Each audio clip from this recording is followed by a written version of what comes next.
நண்பர்களை நீங்கள் பார்த்து கொண்டு இருப்பது உங்கள் கௌசிகா ரிவ்யூ. சரி வாங்க வீடியோக்குள்ள போய் என்ன நடக்க போகுது அப்படின்னு சொல்லிட்டு பாத்தீங்கன்னா, நம்ம ராஜேஸ்வரி இருக்கால அவ இருந்துன்னு ஒரு பக்கம் என்னம்மா பூமி பூஜை ஒரு பக்கம் சிறப்பா செஞ்சுட்டு போல, ஆனா இதுதான் உன்னோட லாஸ்ட் பூமி பூஜை, இதுமே இவனுக்கே ஒரு பக்கம் பூஜை போடணும் போல, அந்த மாதிரி ஒரு நிலைமை உன்னை தள்ளிவிட போறேன் அப்படின்னு சொல்லிட்டு ஆங்காரத்தோட ஆணவத்தோட அப்படின்னு சொல்லிட்டு சிரிச்சுட்டு இருக்காங்க ராஜேஸ்வரி. ராஜேஸ்வரி இந்த மாதிரி ஏதோ ஒன்று பண்றான்னா அது மிகப்பெரிய ஒரு வில்லங்க இருக்கு, அது ஏதோ ஒரு சூட்சமம் இருக்கு அப்படின்னு சொல்லிட்டு முன்கூட்டியே நம்ம கொஞ்சம் சுதாரிச்சுக்கணும். ஆனா அந்த மாதிரி எந்த ஒரு விஷயத்தையும் பண்ணாம ஒரு பக்கம் சைலண்டா தான் இருக்காங்க நம்ம மல்லி. அதே சமயத்துல மல்லி சாப்பாடு செஞ்சு வச்சிருக்காங்கல்ல, அதுல வந்து பாயசனா கலந்து விட்டுறாங்க. அந்த பாயசனை போயிட்டு மல்லி ஒரு பக்கம் விஜய் ஒரு பக்கம் அது அந்த குணாவோட ஃபேமிலி எல்லாருமே அங்க வந்திருக்காங்க. அவங்களுக்கு போய் பரிமாறுறாங்க நம்ம மல்லி. அந்த சமயத்துல அதுல இருக்கிற பாயசம்னால அவங்களுக்கு எதனா ஒரு பின் விளைவுகள், அவங்களுக்கு எதனா ஒண்ணு நடந்தாலும் அது எல்லாத்துக்கும் முழுக்க காரணம் மல்லி விஜய் தான். இவங்க ரெண்டு பேர் மேல மொத்த கேஸ் திரும்பிடும். அதுக்கப்புறம் அந்த சொத்தை எல்லாமே நாம ஒரு பக்கம் லவிட்டிக்கிட்டு அழகா எடுத்துட்டு போயிடலாம் அப்படின்னு சொல்லிட்டு கேவலமான புத்தியோட இவ சந்தோஷமா ஆளுன்றதுக்கோசரம் இன்னொருத்தோட குடும்பத்தையும் அழிக்கணும்னு சொல்லிட்டு நினைக்கிறா. பாத்தியா இந்த மாதிரி எச்சக்கலையை நம்ம என்ன பண்றது, இவளெல்லாம் அடிச்சு ஓட விடணுங்க ஒரு பக்கம் இந்த மாதிரி கேவலமான வாதிங்களை. சரி இந்த மாதிரி ஒரு பக்கம் செஞ்சுட்டு இருந்தாலும் அதே சமயத்துல மறுபக்கம் என்ன பண்றாங்க அப்படின்னு சொல்லிட்டு பாத்தீங்கன்னா, கரெக்டா நம்ம மல்லி இருக்காங்கல்ல அவங்க இருந்து ஆல்ரெடி பாத்துறாங்க. இது எல்லாமே பார்த்து விஜய் கிட்ட சொல்லிடுறாங்க. விஜய் போட்டு தாடுற மாதிரி தக்காளி சொல்ற நீ யாரு அப்படின்னு சொல்லிட்டு மூஞ்ச பார்த்து அடின்னு அடிக்கிறாங்க. மூஞ்சு கொலான்னு ஆயிருது ஒரு பக்கம். ஐயோ சாமி நான் ஏதோ தெரியாம பண்ணிட்டா நான் மன்னிச்சிடறா அப்படின்னு சொல்லிட்டு கேட்க, ஒரு உசுரோட வேல்யூ உனக்கு தெரியாம பண்ணிருச்சா, நீ அசால்ட்டா ஒரு உசுரை போட்டு தள்ள பாக்குறேன், அந்த உசுரை நம்பி எத்தனை உசுறு இருக்குன்னு உனக்கு தெரியுமா? எந்த ஒரு விஷயம் தெரியாம ஒரு குடும்பத்தை அழிக்கிறதோ தெரிஞ்சு அழிக்கிறதோ ரொம்பவே தவறான விஷயம். எதுக்கு நீ இந்த மாதிரி பண்ண பாக்குற, உனக்கு இந்த சொத்து தான் வேணும், சொத்தை எல்லாத்தையும் எடுத்துக்கோ, நீயே வச்சுக்கணும் சொத்தே மானா.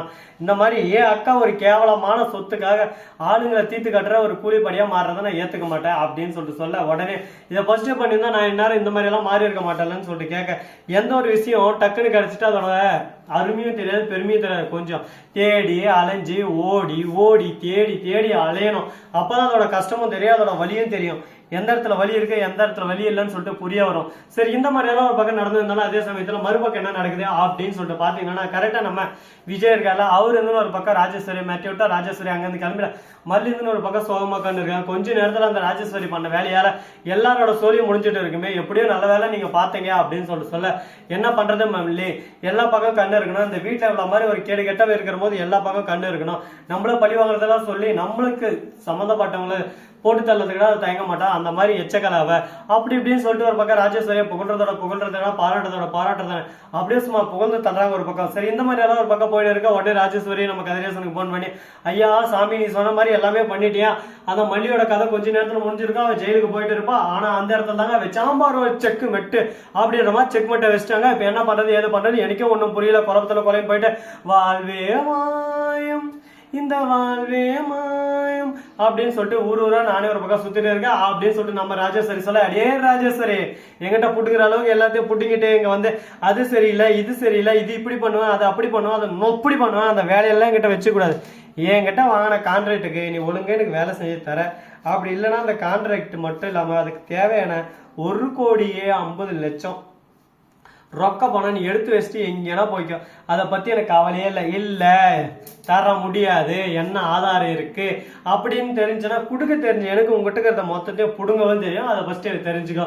நான் பேசிக்கா ரொம்ப நல்லவன்னு சொல்லிட்டு எல்லாம் நினைச்சுன்னு இருக்காங்க, ஆனா நான் ரொம்ப கெட்டவன் ரகட் பாய், எந்த நேரத்துல எப்படி மாறும்னு சொல்லிட்டு தெரியாது அப்படின்னு சொல்லிட்டு நம்ம சொட்ட மாட்டா கதிரேசா பேசின்னு இருக்காரு.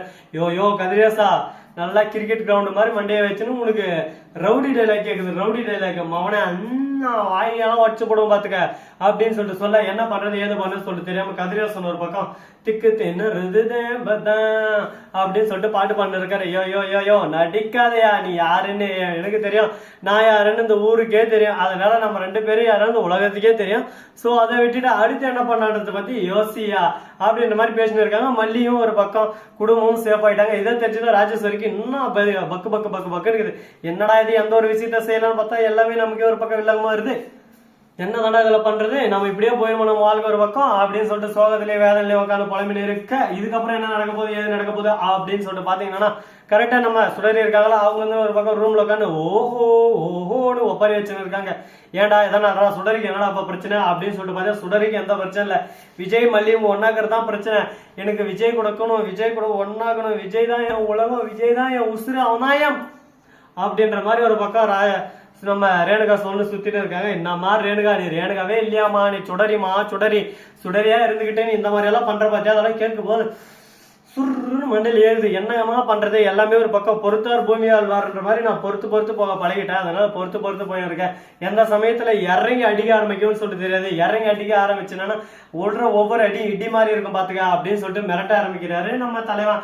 உடனே அந்த சமயத்துல என்ன நடக்குது அப்படின்னு சொல்லிட்டு வெண்பா குட்டி வந்துடா, தாத்தா நீங்க வெந்தறதுக்கு இனிமே நீங்க வரவே வராதிங்க, ரேணுகம்மா தயவு செஞ்சு கூட்டு போறீங்க, எனக்கு ரேணுகம்மா சுத்தமா பிடிக்கல, மல்லியம்மா கூட பேசணும் அது வந்து கெடுக்க பாக்குறாங்க, இவங்க என் அம்மாவே இல்லை, இவங்க எதுக்கு ஃபர்ஸ்ட் இங்க வரணும் அப்படி இப்படின்னு சொல்லிட்டு திட்டார வச்சுறாங்க. ஐயோ விட்டாடி பட்டி வச்சிருக்க, என்ன பண்ணி வச்சிருக்க, போயும் குழந்தைகிட்ட இவ்வளவு போர்ஸா நடந்துக்கிறது அவ பாரு மனசுக்குள்ள எவ்வளவு ஆழமா பதிஞ்சிச்சுன்னு சொல்லிட்டு. இதுக்குதான் சொல்றது, எந்த அளவுக்கு நம்ம ஒரு பக்கம் பேசுறோமோ அந்த அளவுக்கு ஒரு பக்கம் ஆழமா பதிஞ்சிடும். அதுக்கப்புறம் நம்ம ஒண்ணுமே பண்ண முடியாதுன்னு சொல்லிட்டு நீ பண்ண ஒவ்வொரு விஷயம் பாரு எந்த அளவுக்கு ஒரு பக்கம் முட்டாள்தனமா இருக்குன்னு சொல்லிட்டு.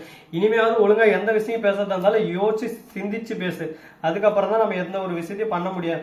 அதுக்கு விட்டு தேவையில்லாம நீ ஒரு பக்கம் சண்டை போட்டு அவங்க ஒரு பக்கம் சண்டை போட்டு அவங்க கூட ஒரு பக்கம் ஓரியாடுன்னு இவங்க கூட ஒரு பக்கம் ஓரியாடுன்னு இந்த மாதிரி அந்த மாதிரி எல்லாம் ஒரு பக்கம் பிரச்சனை போயின்னு நான் ஒரு பக்கம் தலையை சீப்புன்னு இந்த மாதிரி நிறைய குழப்பங்கள் எல்லாம் ஒரு பக்கம் வாழ்க்கையில வந்துகிட்டே இருக்கும். அந்த குழப்பத்தெல்லாம் பெருசா எடுத்துக்காம நம்ம ஜெயிப்போம் அப்படின்ற நம்பிக்கையில நம்ம ஒவ்வொரு படிக்கிட்ட எடுத்து வச்சு போயிட்டே இருக்கணும். ஸோ நண்பர்களே, இந்த வீடியோ பிடிச்சிருந்தா லைக் பண்ணுங்க, கமெண்ட் பண்ணுங்க, ஷேர் பண்ணுங்க, டிங் பல்ல தட்டி விட்டு போங்க. அப்பதான் நான் போற அடுத்த வீடியோக்குள்ள கூட நோட்டிபிகேஷன் வந்து விட்டே இருக்கும். மிக்க நன்றி. தேங்க்ஸ் ஃபார் வாட்சிங். Tata, see you. நன்றி, வணக்கம், வந்தனம், பர்கர் தருக.